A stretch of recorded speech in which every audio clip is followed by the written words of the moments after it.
துளாராசி துளாராசி அன்பர்கள் மிகவும் கவர்ச்சிகரமான தோற்றமுடையவர். 6ஆம் ஆதி குருவாக வருவதால் சற்று சுய எச்சரிக்கையுடையவர். தன் சுய எச்சரிக்கை. எங்க போனாலும் கொஞ்சம் ஜாகிரதை இருக்கணும் அப்படின்னு அர்த்தம். ஆக குடும்பாதிபதி செவ்வாய், 7ஆம் அதிபதி செவ்வாய், 9க்குரியவன் புதன். சித்திரை, சுவாதி, விசாகம் 3 நட்சத்திரங்கள் அடங்கியவர்கள். பேச்சில் வல்லவர்கள். சாதுரியமான பேச்சில் உள்ளவர்கள். 5ஆம் ஆதி சனியாக வருவதால் 5வது வீட்டில் அவிட்டம் என்கிற நட்சத்திரம் இருப்பதால் அந்த வீட்டில் வரக்கூடிய சனி இவர்களை மிகவும் புத்திசாலியாக வைத்திருக்கும். புத்திசாலி என்று வெளியில் தெரியாது, ஆனால் மிகவும் புத்திசாலிகள்.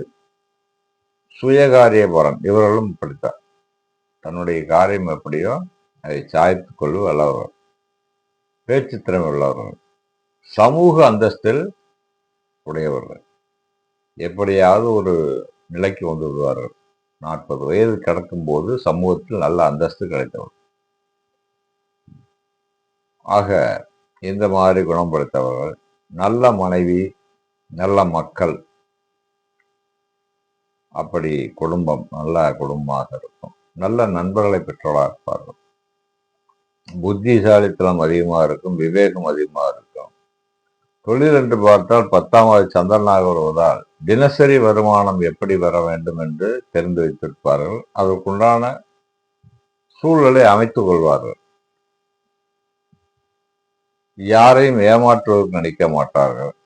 தானே உழைத்து சம்பாதித்து நல்ல நிலைக்கு சரராசி என்பதால் தானே உழைத்து சம்பாதித்து நல்ல நிலைக்கு வரக்கூடிய குணம் உள்ளவர்கள். எதிர்ப்பு பகை விஷயத்தில் கொண்டு சற்று எச்சரிக்கையாக இருக்க வேண்டும்.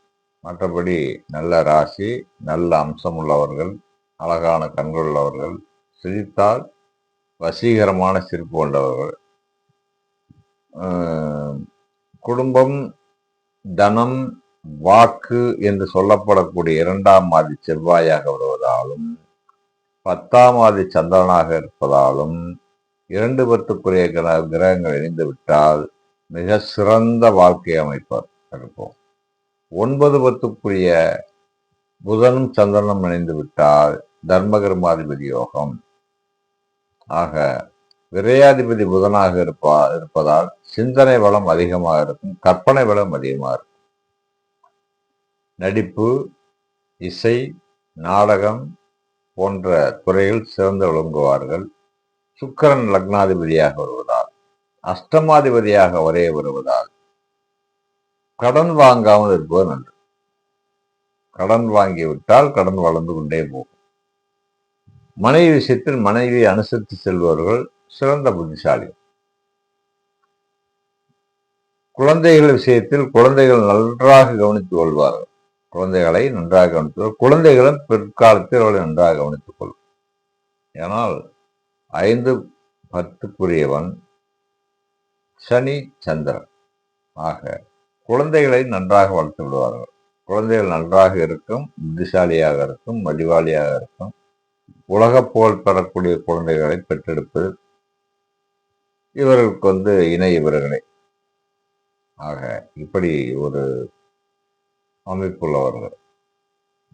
வீரம் என்று சொல்ல போனால் 3ஆம் இடத்தாதிபதி குரு ஆட்சி பெற்று விட்டால் வீரத்திற்கு குறை இருக்காது. தெய்வ அனுகிரகம் மிக்கவர்கள். சீக்கிரமே தெய்வம் இவர்களிடம் பேசும். தெய்வம் நேரடியாக பேசாவிட்டாலும் கனவிலோ அல்லது பிற்பகுதியில், வாழ்க்கையின் பிற்பகுதியில் நேரடியாகவோ தெய்வம் பேசும். அப்படி தெய்வ அனுகிரகம் பெற்றவர்கள் நல்ல அறிவாளிகள். தொழில் என்று பார்த்தால் 10ஆம் ஆதி சந்திரனாக வருவதால் அதிக வெளிநாட்டு பயணம், வெளிநாட்டு வருமானம், ஏற்றுமதி இறக்குமதி, பணம் சார்ந்த தொழில், விவசாயம் சார்ந்த தொழில், உத்தியோகம் என்று சொல்ல போனால் பேங்க் அக்கவுண்ட், மளிகை பொருள், மளிகை பொருள் வாங்கி விற்பது, தினசரி விளையக்கூடிய பொருள்களை வாங்கி விற்பது, இப்படி பலவிதமான தொழில்களை சொல்லலாம். அப்படி குடும்பத்தை நன்றாக தொழில் சார்ந்து செய்து குடும்பத்தை முன்னேற்றி கொண்டு வருவார்கள். ஆக இந்த மாதிரி உள்ளவர்கள் தெய்வ வழிபாடு என்று பார்த்தால் முருகப்பெருமான் வழிபாடு, 9ஆம் ஆதி புதனாக வருவதால் பெருமாள் வழிபாடு. பெருமாள் என்றால் படுத்துக் கொண்டிருக்கக்கூடிய சயனப்பெருமான். ஸ்ரீரங்கம் போன்ற தலங்களுக்கு சென்று வருவது. நரசிம்மர் வழிபாடு, சுவாதி நட்சத்திரக்காரர்கள் நரசிம்மர் வழிபாடு செய்யும் போது மிகச் சிறப்பாக இருக்கும். நல்ல உத்தியோக மனப்பான்மை இருக்கும், நல்ல வருமானம் இருக்கும், நல்ல குடும்பம் இருக்கும், நல்ல முன்னோருடைய அனுகிரகம் நிறைய கிடைக்கும் அவர்களுக்கு.